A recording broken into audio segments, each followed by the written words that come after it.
Pourquoi répéter? C'est vrai que ce verbe fait peur. On pense à ennui, routine, stagnation. Dans notre vie, il y a déjà suffisamment de choses qui se répètent.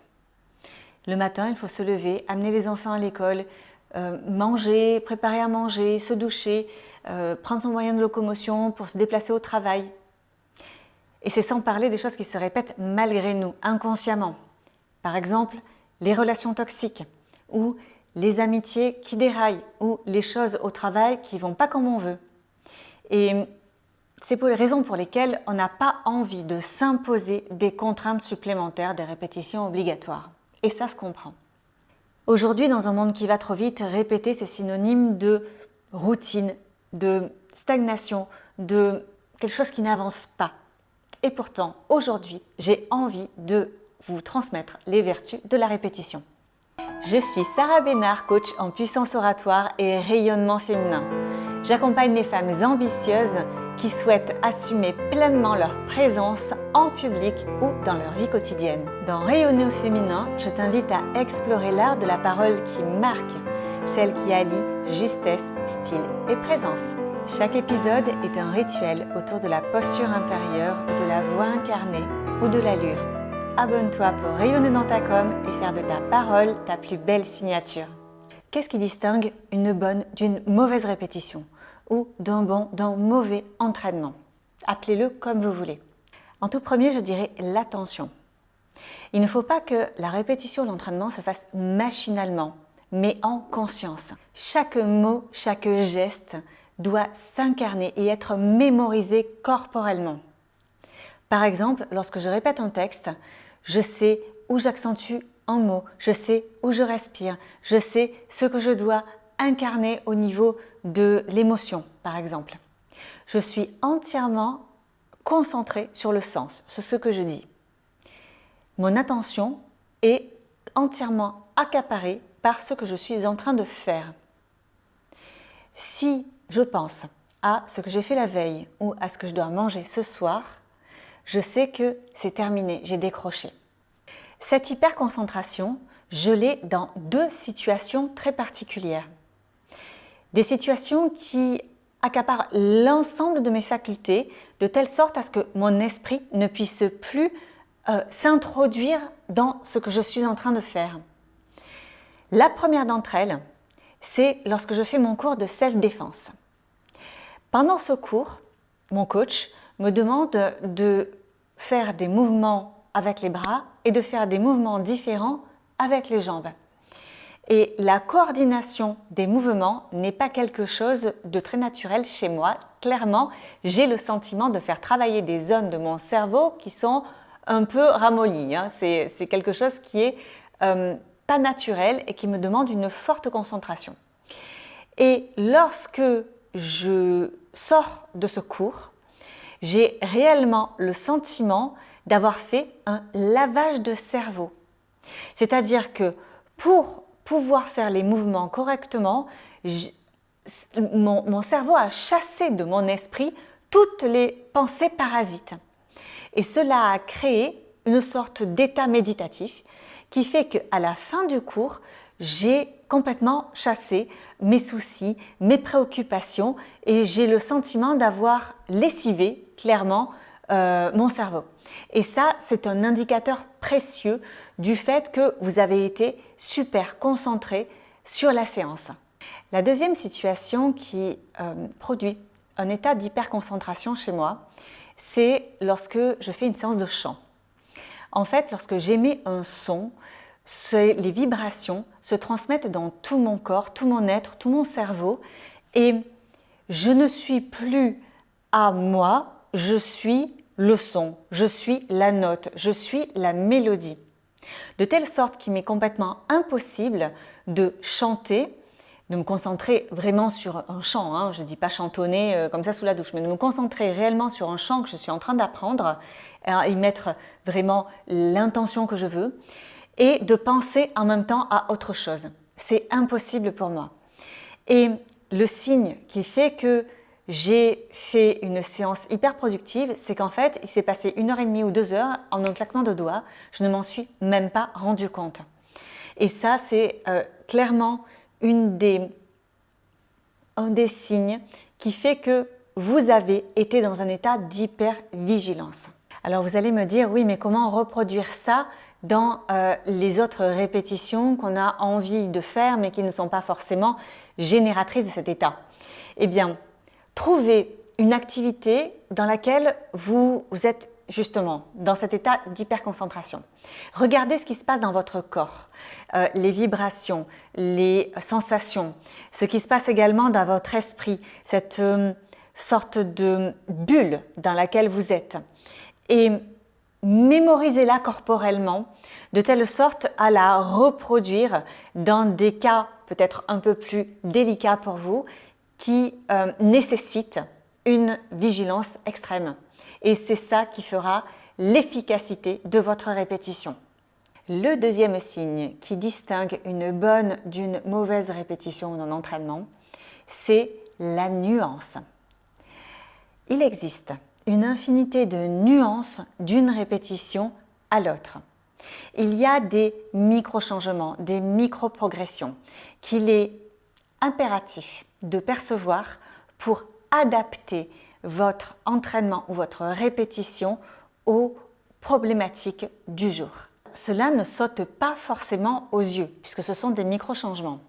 Mais il est possible de se filmer pour voir son évolution ou de demander un regard extérieur pour avoir justement cette réflexion, cette réflexivité qu'on n'a pas forcément nous-mêmes. Et cela pour adapter les exercices de la veille qui ne sont pas automatiquement les bons exercices pour le lendemain et afin de gagner en efficacité et en productivité. Il ne faut pas répéter machinalement toute la série d'exercices parce que c'est une habitude. Mais il faut cibler les exercices précis adaptés à la problématique du jour. Par exemple, lorsque je fais une session de répétition vocale, je vérifie dans un premier temps que les acquis de la veille sont toujours là. Une fois que j'ai bien checké, bien vérifié que tout était juste, je fais le micro-step du dessus, donc je passe au niveau supérieur et pour cela, j'adapte mes exercices. Et cela est valable dans n'importe quel domaine. Identifiez vos micro-progressions pour adapter la séance. Et c'est un excellent indicateur pour savoir si votre partenaire, votre entraîneur ou votre coach est bien fait pour vous. Pour quelle raison? Parce que si les exercices, si les entraînements sont strictement identiques du jour au lendemain, vous allez stagner, vous allez dépérir, vous allez vous décourager, vous allez vous dire que vous ne progressez pas. Et bien sûr, il y a des basiques, il y a des gammes à faire, mais normalement, les exercices vont croissant. Et si vous sentez qu'il y a une stagnation, si vous sentez qu'il y a un step que vous n'arrivez pas à passer et que vous faites le job derrière, ne vous laissez pas dire que c'est de votre faute. Je pense que c'est un excellent indicateur pour savoir si l'entraîneur que vous avez est le bon ou pas. Alors, bien sûr, parfois, ce n'est pas de son ressort, il n'a tout simplement pas la solution pour vous, mais vous devez vraiment prendre conscience qu'il faut peut-être passer à autre chose, aller voir quelqu'un qui sera plus apte à vous faire progresser. Le troisième signe distinguant une bonne d'une mauvaise répétition est pour moi l'appétence. Si vous allez à un entraînement ou à une répétition en vous disant que vous allez encore rabâcher la même chose, que ça va être ennuyeux, répétitif, rébarbatif, vous ne serez pas dans un état d'esprit pour faire une bonne répétition. Ça semble évident, mais parfois, la vie fait qu'on va un peu contraint faire certaines choses. Et si vous arrivez dans cet état d'esprit, ce n'est juste pas la peine d'y aller. Soyez curieux, soyez attentif, posez des questions, essayez d'aller de l'avant, challengez-vous. Ayez vraiment cet état d'esprit de progresser, d'aller de l'avant, vraiment de vous surpasser. Ne laissez pas l'habitude ni la facilité guider vos sessions. Et dites-vous, on ne se baigne jamais deux fois dans le même fleuve. Entre le jour et le lendemain, il a pu se passer une multitude de choses. On n'arrive pas toujours dans le même état d'esprit, dans les mêmes dispositions, avec le même état de forme. Et quand on travaille sur son corps, cela devient flagrant. Une session de sport ne sera pas la même si elle s'effectue le matin, le midi, le soir. Évidemment, le matin, il faut beaucoup plus échauffer ses muscles. Lorsqu'on a certaines douleurs, par exemple pour moi ce sont les cervicales, eh bien il y a certains jours je ne peux pas faire certains mouvements. Donc on doit s'adapter en fonction de l'état de son corps. Et pour la voix, c'est encore plus subtil, puisque la voix dépend de multiples facteurs, comme par exemple la qualité du sommeil, la manière dont on s'alimente, les émotions ou encore les affections comme les rhumes, les bactéries. Ces sessions sont vraiment des occasions d'en apprendre plus sur soi, de savoir comment mieux se gérer, de savoir comment est-ce qu'on réagit à certaines problématiques et c'est extrêmement formateur. Donc, abordez chaque session comme une nouvelle découverte sur vous. Pour moi, le quatrième signe qu'on est dans une bonne répétition, c'est un état d'esprit, c'est l'humilité. Si on fait une répétition ou un entraînement, c'est pour atteindre un certain niveau qui n'est pas encore le nôtre. Ce n'est pas une punition, c'est un entraînement, c'est un passage transitoire vers un objectif choisi qui est plus grand.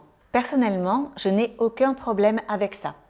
Je ne suis pas du genre à me dire « tu y vas au talent, tu verras bien ce qui se passe » et je ne suis pas de ces personnes qui ont besoin des échecs patents pour pouvoir se relever avec la gagne et dire « je vais y aller, je vais tout défoncer ». Non, moi, ce que je fais, c'est que je répète pour savoir exactement où j'en suis. Je veux être sûre de moi lorsque je prends la parole, lorsque je vais sur scène, lorsque je fais un concert. Et pour ça, j'ai besoin de répétition. La répétition, c'est mon laboratoire, c'est ma phase de test. C'est l'endroit où je peux tout essayer, où je peux tout me permettre, où je peux échouer, où je peux recommencer. C'est l'endroit où je me sens à l'aise et où je peux justement sortir de ma zone de confort pour aller encore plus loin, pour me dépasser, pour tester mes limites. Et ça, c'est vraiment pour moi un endroit très précieux. Je ne raterai une répétition pour rien au monde. Si je dois me lancer et que je ne suis pas au top niveau, honnêtement, ce n'est pas une phase de test chez moi. C'est que généralement, je n'ai pas eu assez de temps pour m'entraîner et ça m'arrive très rarement. Il faut vraiment que je sois prise au dépourvu.